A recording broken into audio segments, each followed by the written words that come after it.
Bismillahirrahmanirrahim. Assalamualaikum warahmatullahi wabarakatuh.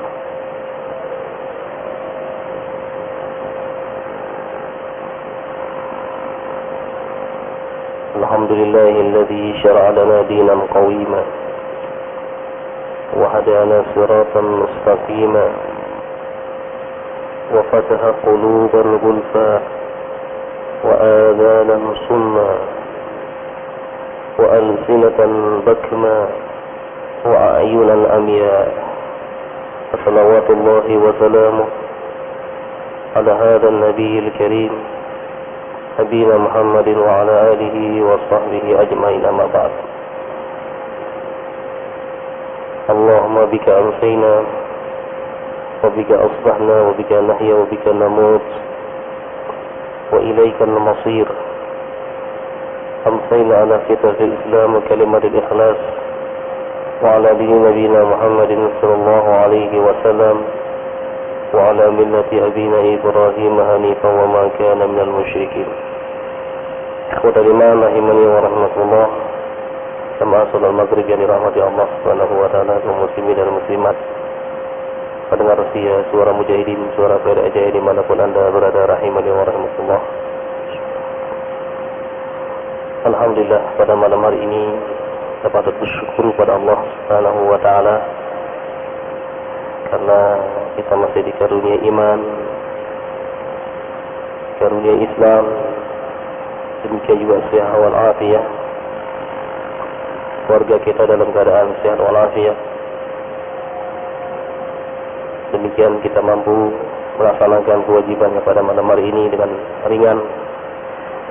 Semoga amal ibadah kita diterima di sisi Allah Subhanahu wa taala. Amin ya rabbal alamin. Salawat dan salam semoga tetap tercurahkan kepada Nabi kita Muhammad sallallahu alaihi wasallam yang telah menuntun umat ini dari alam jahiliyatil jahla ila nuril Islam. Baiklah, kita akan melanjutkan kembali kajian kita pada kitab Riyadhus Shalihin, masih dalam bab tawadu. Bab perlunya atau pentingnya kita merendahkan diri kita di hadapan orang-orang yang beriman.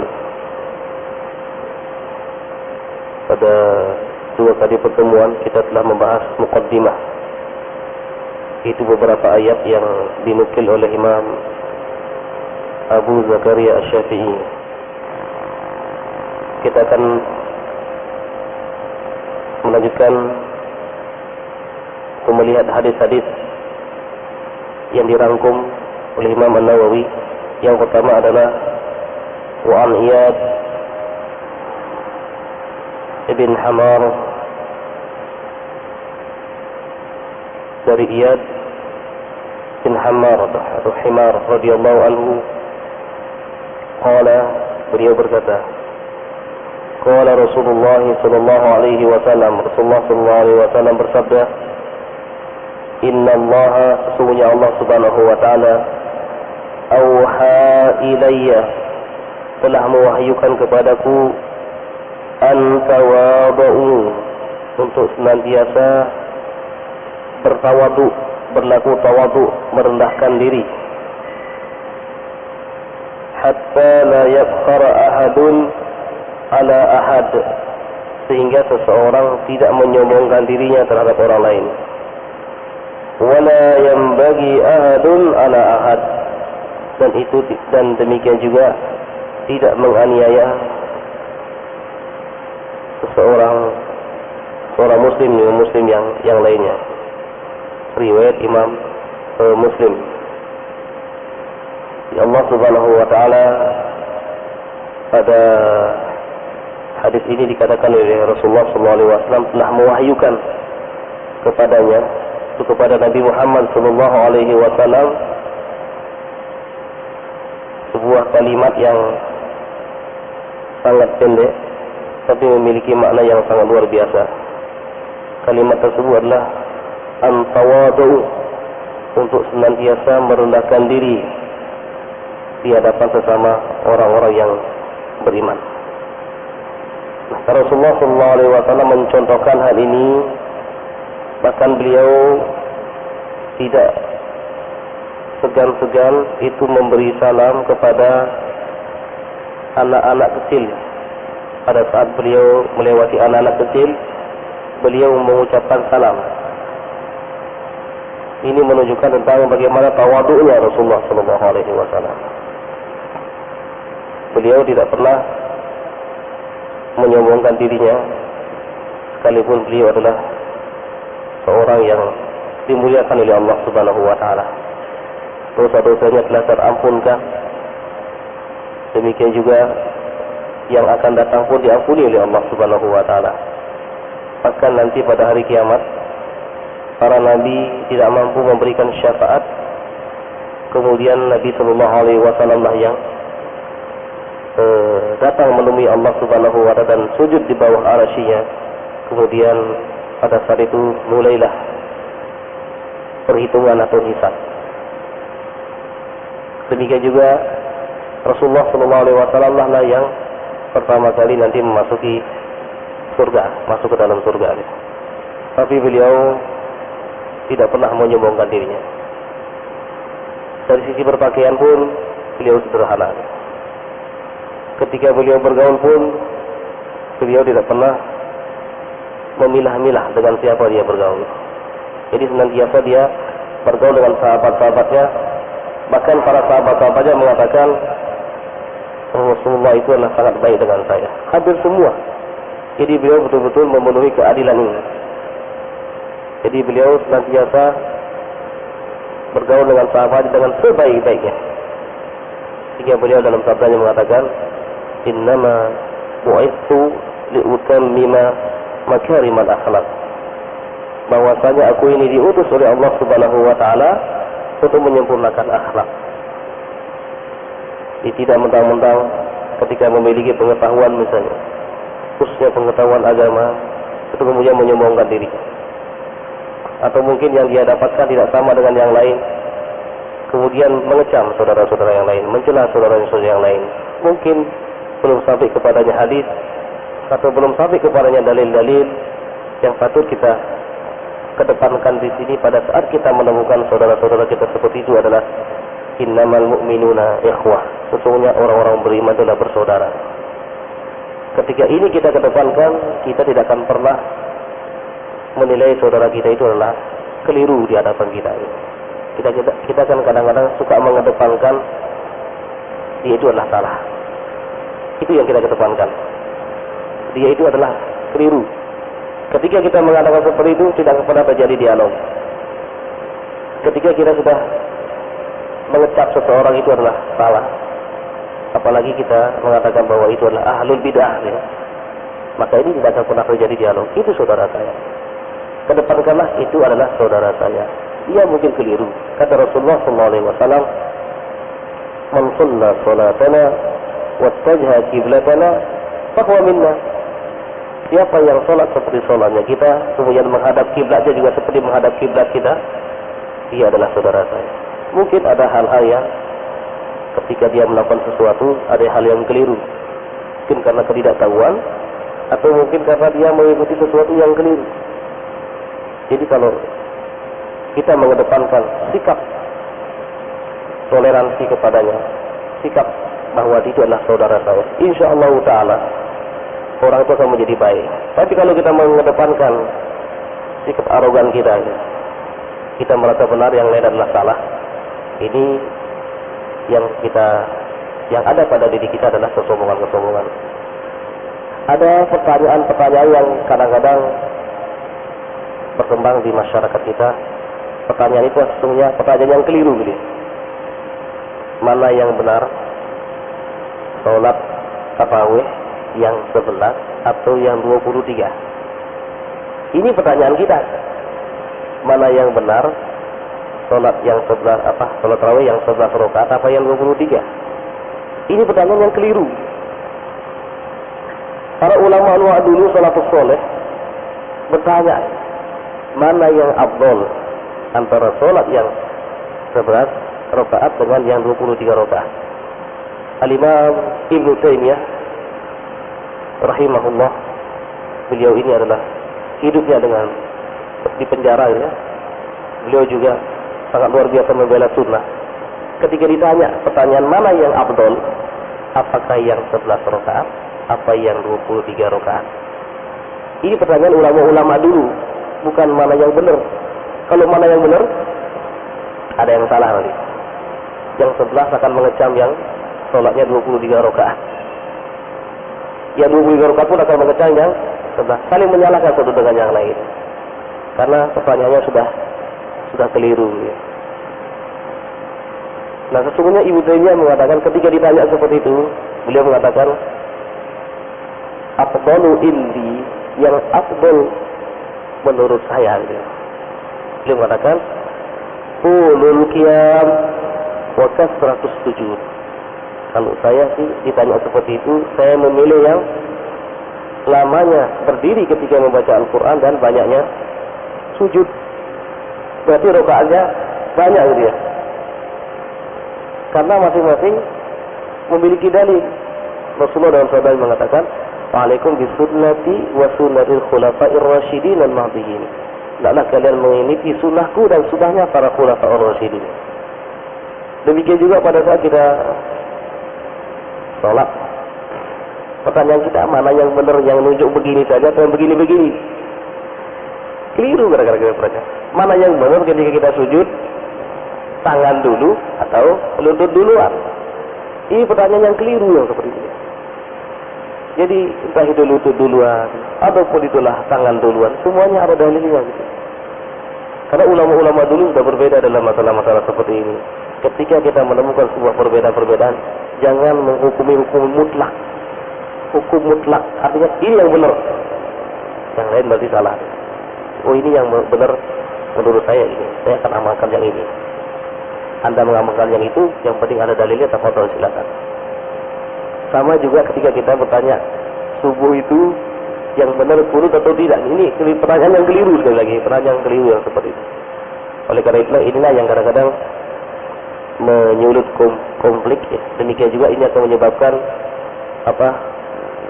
terbentuknya pada diri seorang itu adalah sikap sombong, sikap arogan.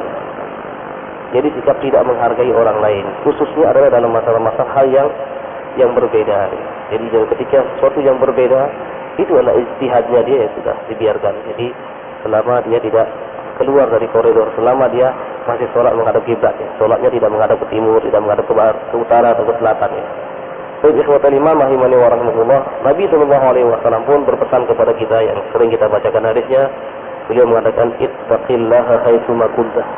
Bertakwalah kalian kepada Allah dimanapun kalian berada. Wa atbi'is sayyi'ata al-hasanata tamhuha. Iringilah perbuatan yang jelek dengan perbuatan yang baik. Ketika seorang berbuat jelek, maka iringi dengan perbuatan yang baik.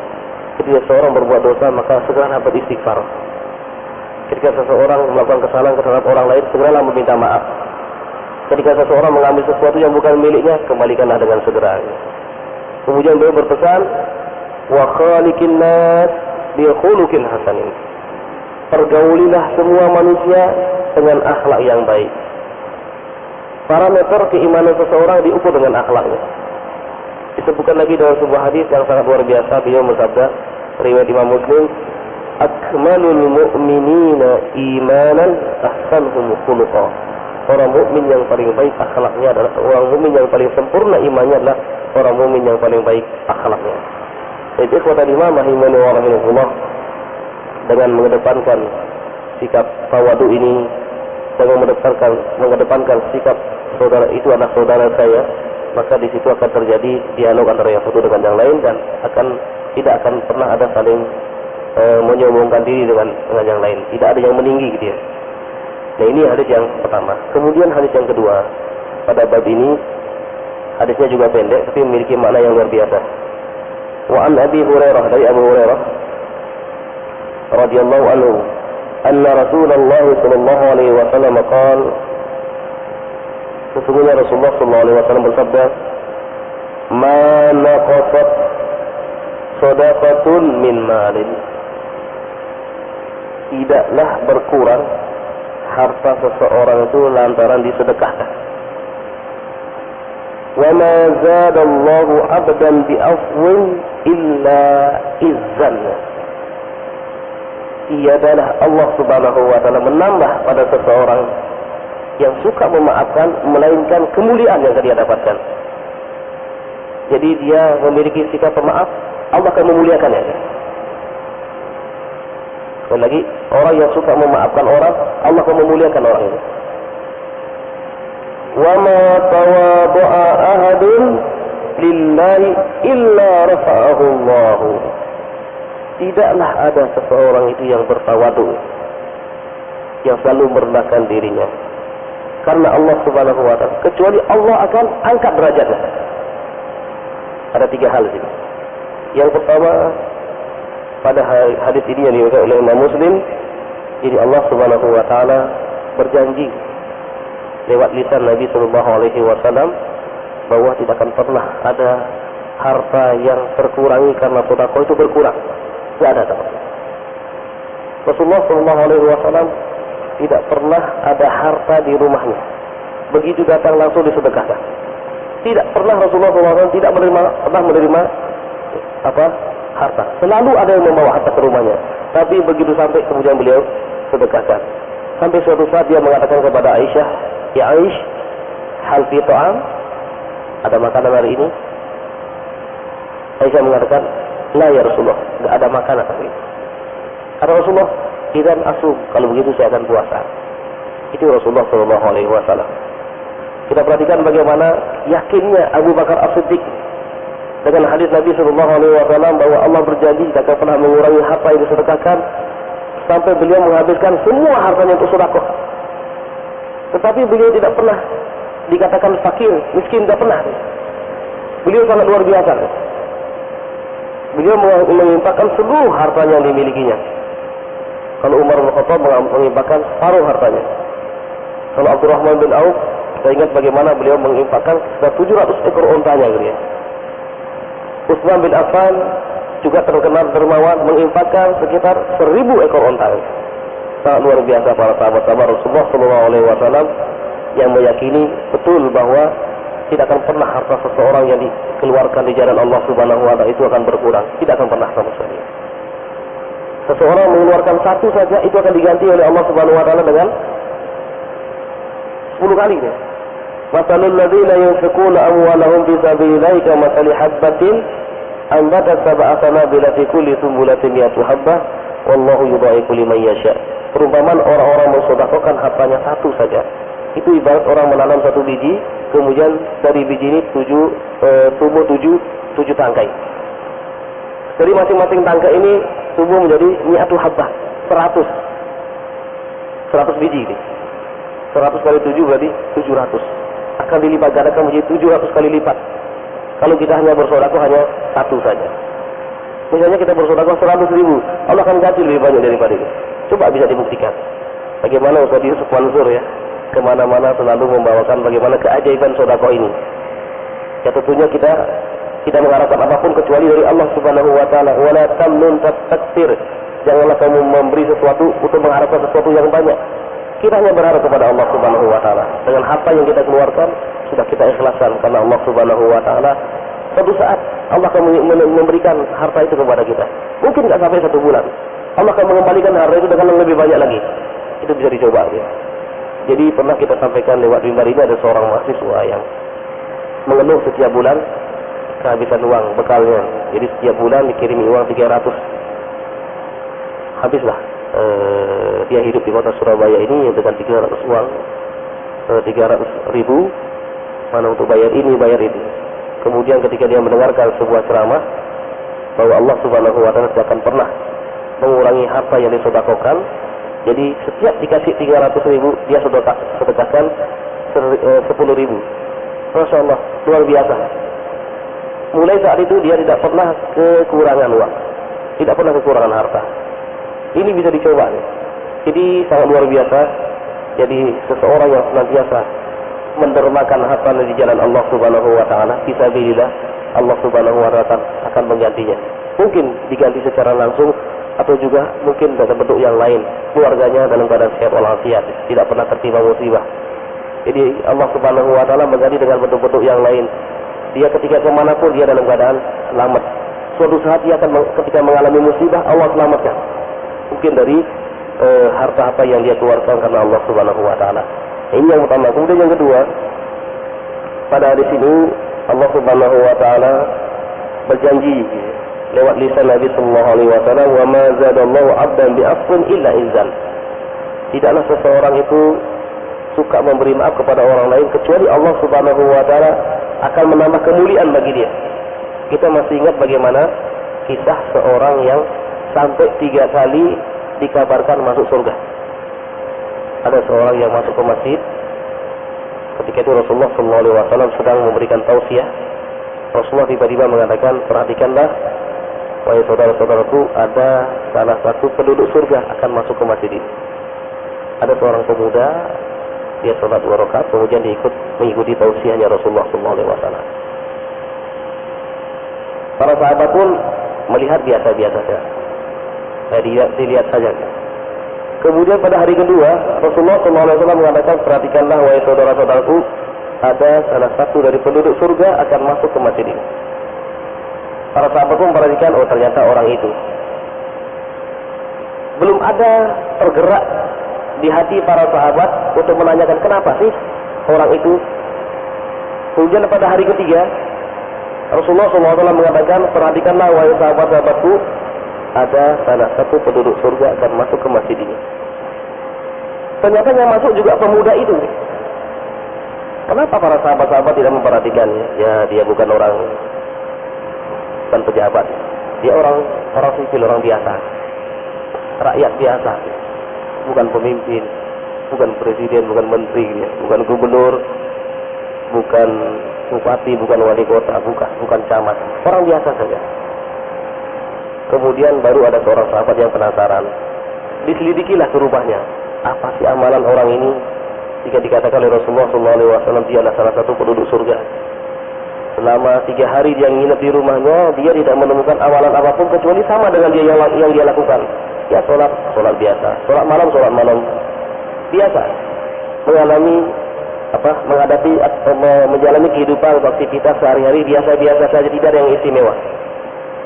Sehingga pada hari ketiga sahabat ini mengatakan, wahai sahabatku, saya mendengar Rasulullah SAW mengatakan bahwa engkau ini adalah salah satu penduduk surga.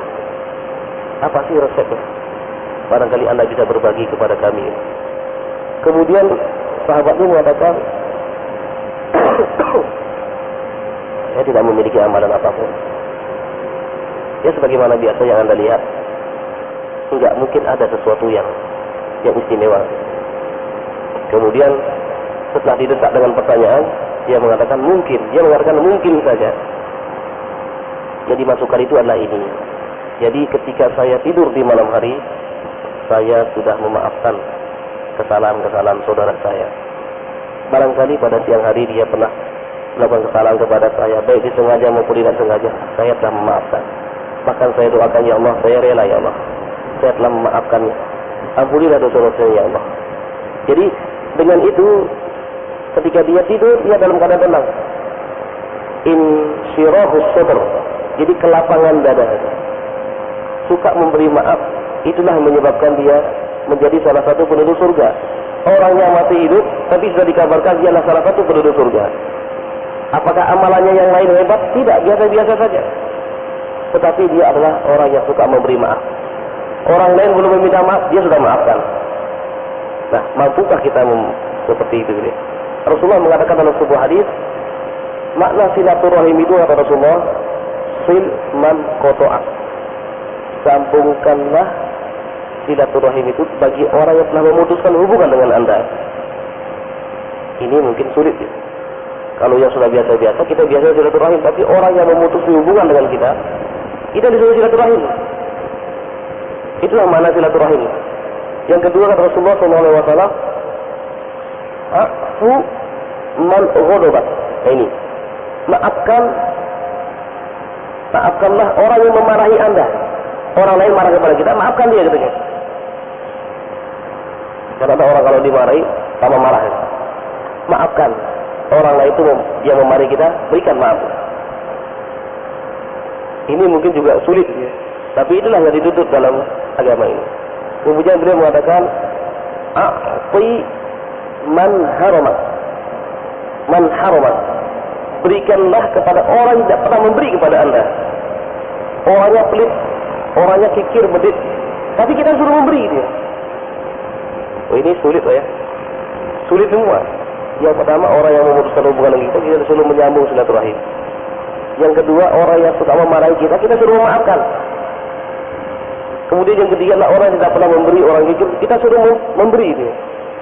Sesungguhnya itulah hakikat daripada ajaran Islam ini. Jadi kalau yang biasa-biasa saja itu ya sudah biasa gitu. Orang yang suka memberi ya diberi, itu hal yang sangat biasa sekali. Tapi itulah yang dituntut dalam agama ini. Ya, sehingga Allah Subhanahu wa taala lewat lisan Nabi sallallahu alaihi wasallam di sini Rasulullah SAW bersabda bahwa siapapun yang memiliki sikap pemaaf kepada orang lain, Allah akan memuliakannya. Kita masih ingat bagaimana kisah tentang hadisatul ifk, kisah kebohongan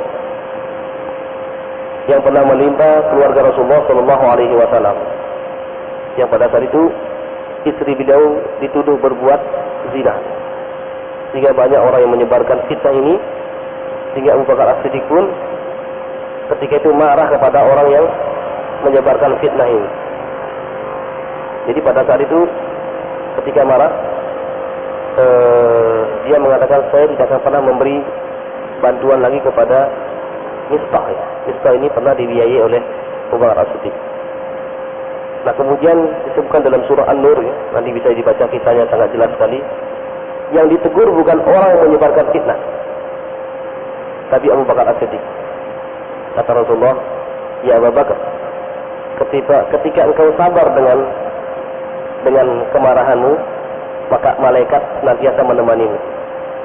Tetapi ketika engkau marah, malaikat pergi, yang datang adalah setan. Tangis ketika itu Abu Bakar As-Siddiq.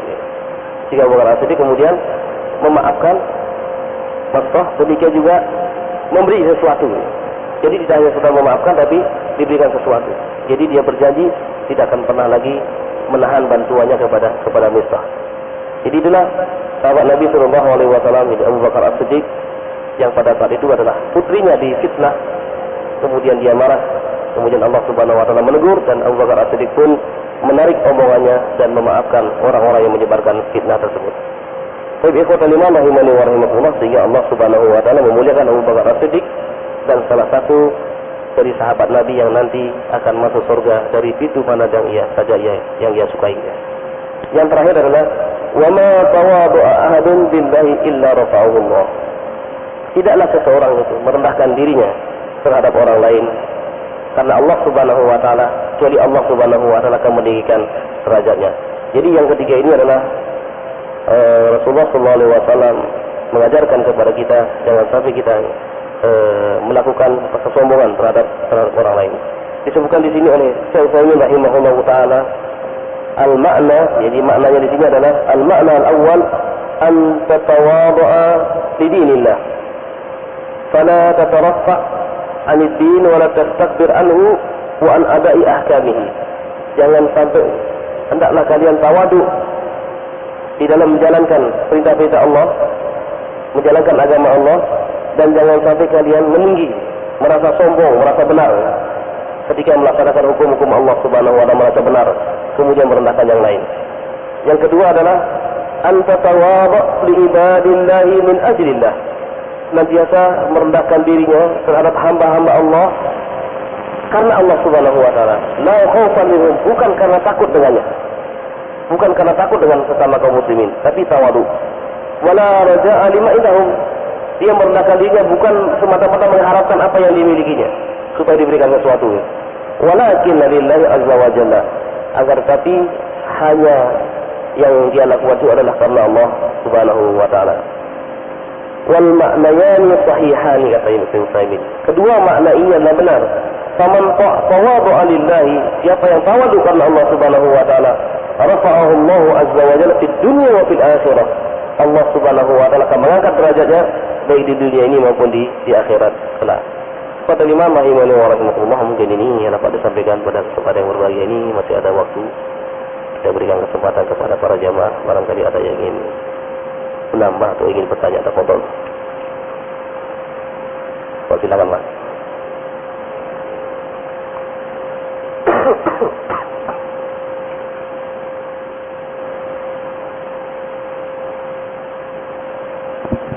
Assalamualaikum warahmatullahi wabarakatuh. Waalaikumsalam warahmatullahi wabarakatuh. Saya ingin bertanya yang tadi dijelaskan masalah memaafkan dan memberi. Pada prinsipnya seseorang itu marah, tentu ada argumentasinya, demikian juga kita. Nah, ketika katakanlah kita merasa mereka bersalah, seseorang bersalah pada kita, apakah bagaimana mekanismenya kita memaafkan tadi? Karena ketika kita memaafkan, dia merasa, loh, saya tidak pernah salah sama Anda. Apakah hanya secara pribadi saja kita katakanlah berdialog dengan Allah, memaafkan yang bersangkutan? Itu yang pertama. Yang kedua, ini mungkin menyimpang dari yang ceramah tadi. Setiap kali saya mendengar ceramah-ceramah ini, begitu banyaknya apa yang disebut dengan amalan ibadah, begitu banyak. Sehingga di sela-sela kesibukan kita juga sebagai aktivitas seorang manusia, kadang-kadang kita banyak yang kita dengar, tapi banyak pula yang kita tidak lakukan.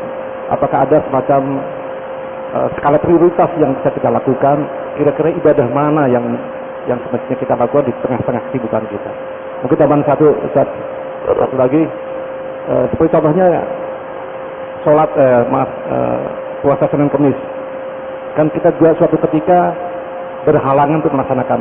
Apakah ada seperti halnya ibadah wajib, ada yang bisa kita gantikan yang senilai, termasuk mungkin sholat sebelum sholat isya dan setelah itu kita juga mungkin sibuk, tertinggal dan sebagainya. Apakah ini bisa tergantikan dengan ibadah yang lain? Demikian, terima kasih. Assalamualaikum warahmatullahi wabarakatuh. Waalaikumsalam warahmatullahi wabarakatuh. Yang pertama, memang tidak ada larangan bagi seseorang ketika misalnya ada orang lain memarahinya, dia juga membalas itu tidak ada halangan.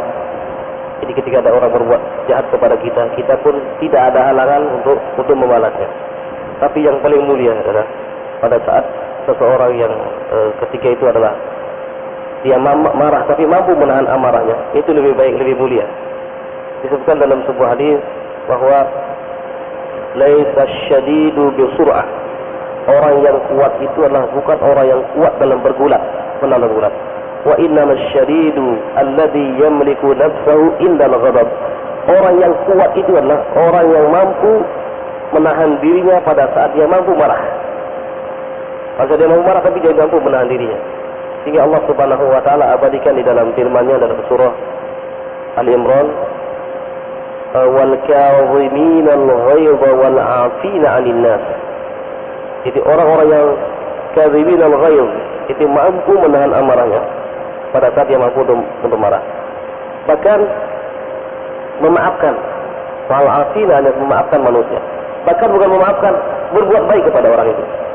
Jadi sebagaimana tadi ditanyakan, ketika ada orang misalnya marah kepada kita, kemudian apakah kita harus terang mengatakan ya sudah saya maafkan kamu? Apakah ini tadi justru tidak akan menambah kesombongan orang yang memarahi kita gitu ya? Apakah justru tadi saya nggak pernah minta maaf kok? Misalnya dia mengatakan seperti itu. Ya sudah, itu adalah kita dengan Allah Subhanahu wa taala. Sebagaimana sahabat tadi nanti. Orang lain tidak minta maaf kepada dia, tapi dia sudah pribadi dia dengan Allah Subhanahu wa taala, sudah saya maafkan. Sekalipun dia masih memfitnah saya, masih ini, masih itu, sudah semua saya maafkan. Nanti kesombongannya dia itulah akan diadili di hadapan Allah Subhanahu wa taala. Jadi dialah sendiri yang nanti yang menanggung dia. Jadi seseorang ketika sudah menyampaikan maafnya kepada Allah Subhanahu wa taala, ya Allah, saya sudah maafkan dia, ya Allah, saya tidak akan ada dendam dengan dia. Ini sudah cukup bagi dia. Itu untuk menghindari juga bagaimana yang disebutkan tadi, mungkin ketika kita mengatakan seperti itu, mungkin orang akan mengatakan macam-macam, penakut dan lain sebagainya gitu ya. Itu akan muncul hal-hal seperti itu. Dibiarkan saja orang mengatakan seperti itu, ibarat pepatah mengatakan biarkan anjing menggonggong kafilah tetap berlalu gitu ya. Yang penting kita sudah menyatakan di hadapan Allah Subhanahu wa taala, ya Allah, saya sudah maafkan dia. Supaya nanti pada hari kiamat tidak ada dendam lagi, supaya pada hari kiamat tidak ada tertahan lagi, karena yang paling berat nanti urusannya adalah urusan dengan sesama manusia gitu. Boleh jadi itu adalah saudara kita, saudara kandung kita, boleh jadi itulah tetangga kita yang mungkin selama di dunia ini kita tidak baik lah, hubungan kita tidak baik, itu belum terselesaikan di dunia, maka nanti di akhirat akan tertahan. Semua dihisab di hadapan Allah Subhanahu wa taala, amal ibadah kita benar semua. Tapi ada yang tersangkut masalah hakul adami, itu disuruh menyelesaikan di hadapan Allah Subhanahu wa taala. Baik ya. Kemudian yang kedua tadi tentang amalan ibadah, skala prioritas apa yang kita ini kan ya tentunya adalah ibadah-ibadah yang mahdhah. Ibadah yang mahdhah ini adalah ibadah yang memang ada aturannya, tuntunannya yang tidak boleh kita merubahnya, tidak boleh kita menambah, mengurangi, seperti sholat, puasa, zakat dan haji. Ini hal-hal yang wajib yang kita kedepankan. Kemudian baru yang sunnah-sunnah. Kalau yang wajib kita laksanakan dapat pahala, kalau tinggalkan dapat mendapatkan dosa. Ya kemudian yang sunnah, amalan yang sunnah ini adalah amalan tambahan. Jadi bagi yang melaksanakan akan mendapatkan pahala, bagi yang meninggalkan tidak mendapatkan pahala dan tidak berdosa. Jadi seperti misalnya contohnya tadi adalah puasa Senin Kemis. Kalau dia mampu dia laksanakan tafadhol silakan dia puasa Senin Kemis. Kalau dia nggak mampu, ya dia tidak berdosa. Demikian juga puasa 3 hari dalam sebulan. Kalau dia mampu dia laksanakan. Kalau dia tidak mampu dia tidak laksanakan, dia tidak berdosa. Tapi kalau seseorang yang sudah sering melakukan, suatu saat mungkin ketika dalam bepergian, dia tidak mampu melaksanakannya. Maka Allah Subhanahu wa taala berfirman yang sangat luar biasa ditafsirkan oleh Imam At-Tabari rahimahullahu taala, tafsir di kalangan umat ini dalam tafsir Al-Bayan. Dia mengatakan bahwa seseorang yang ketika mendawamkan, membiasakan berbuat baik pada saat dia dalam keadaan mukim, kemudian pada saat dia dalam keadaan safar atau dalam keadaan sakit, maka Allah akan memberikan pahala sebagaimana pada saat dia melaksanakannya. Beliau menafsirkan firman Allah Subhanahu wa taala dalam surah At-Tin, "Illal ladzina amanu wa 'amilus shalihati falahum ajrun ghairu mamnun." Ajrun ghairu mamnun ada dua tafsiran. Yang pertama adalah ajrun ghairu mamnun, yaitu mendapatkan pahala yang tidak akan pernah terputus. Sebagaimana ketika dia dalam bepergian, karena dalam keadaan mukim, diam di rumah, dia selalu melakukan kebaikan-kebaikan. Pada saat dalam bepergian, tentunya dia tidak melaksanakan lagi. Akan diberikan ganjaran sebagaimana pada saat dia berada di rumah. Jadi apa yang dia lakukan, suatu saat dia tidak mampu, mungkin karena ada uzur, ada syar'i, maka Allah akan berikan pahala dia. Ini tafsir yang pertama. Tafsir yang kedua lah, ajrul ghairu mamnun, ay ajrul ghairu maqtu, yaitu al-jannah, naimil jannah. Yaitu tadi di akhirat. Seseorang yang selalu berbuat baik di dunia ini, maka Allah akan memberikan ganjaran yang tidak akan pernah terputus. Mamnun tidak terputus, ghairu mamnun tidak pernah terputus. Yaitu nanti di surga. Karena kenikmatan surga itu ala abadi dia. Jika dikatakan dalam sebuah hadis, ketika seseorang masuk ke dalam surga, kemudian di situ ada hadis kursi ya. Allah Subhanahu wa taala berfirman, "Antahyau wa la tamutu abadan." Kalian akan hidup selamanya dan tidak akan pernah mati. Wa antashibu fala tahrahu abadan. Kalian akan senantiasa dalam keadaan muda, tidak pernah tua. Wa antasihu wa la tamradu abadan. Wa antasqamu abadan. Kalian akan senantiasa sehat dan tidak akan pernah sakit. Surga. Kemudian wa antan'amu fala tabta'isu abadan. Kalian akan senantiasa mendapatkan nikmat dan tidak pernah tidak mendapatkan nikmat. Hadis riwayat Imam Muslim. Jadi sangat luar biasa. Jadi seseorang yang senantiasa melaksanakan yang sunnah ini, yang nafilah ini, akan diangkat derajatnya tinggi oleh Allah Subhanahu wa taala. Kalau dia tidak melaksanakan, maka tidak berdosa dia. Baik. Kemudian yang ketiga apa tadi, Pak?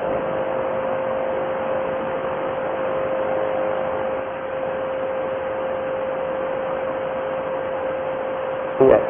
Apakah bisa diganti dengan yang lain gitu ya? Iya. Misalnya seseorang yang mungkin tidak hari ini dia misalnya dia tidak berpuasa misalnya sunnah Kemis. Apakah bisa diganti yang lain? Bisa saja.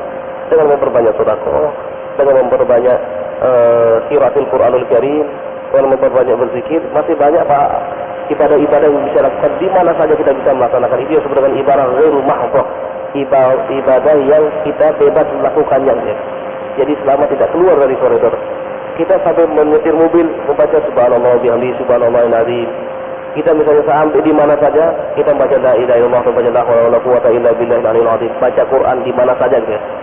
Ini insyaallah taala akan bisa menggantikan amalan-amalan sunnah yang sudah mungkin sering kita lakukan, tapi karena kesibukan kita tidak mampu untuk melaksanakannya lagi. Baik. Insyaallah cukup ya. Satu orang saja. Demikian dapat sampaikan pada kesempatan yang berbahagia ini. Yang belum bertanya insyaallah nanti pekan depan. Aqulu qouli hadza wa astaghfirullah li wa lakum. Subhanakallahumma wa bihamdika asyhadu an la ilaha illa anta astaghfiruka wa atubu ilaik. Wa sallallahu ala nabiyyina Muhammadin wa ala alihi wa sahbihi ajmain. Assalamualaikum warahmatullahi wabarakatuh.